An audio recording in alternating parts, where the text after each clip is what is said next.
সক্রিয় দক্ষিণ পশ্চিম মৌসুমী বায়ুর প্রভাবে আগামী ৭২ ঘন্টায় ঢাকাসহ ৪ বিভাগে ভারী থেকে অতি ভারী বৃষ্টি হতে পারে বলে সতর্ক করেছে আবহাওয়া অধিদপ্তর।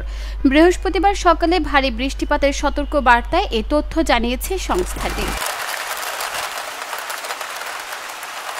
আবহাওয়া অধিদপ্তর জানিয়েছে, সক্রিয় দক্ষিণ পশ্চিম মৌসুমী বায়ুর প্রভাবে আজ সকাল ৮টা থেকে পরবর্তী ৭২ ঘন্টায় ঢাকা, খুলনা, বরিশাল ও চট্টগ্রাম বিভাগের কোথাও কোথাও ভারী থেকে অতি ভারী বর্ষণ হতে পারে।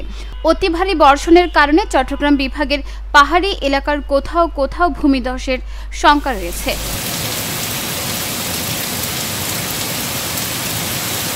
অন্য এক পূর্বাভাসে বলা হয়েছে, খুলনা, বরিশাল, পটুয়াখালী, নোয়াখালী,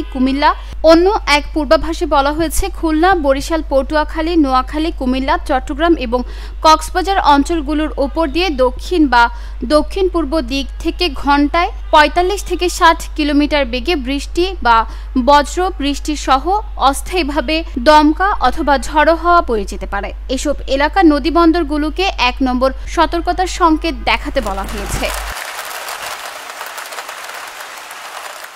নিউজ ডেস্ক, চট্টগ্রাম সময়।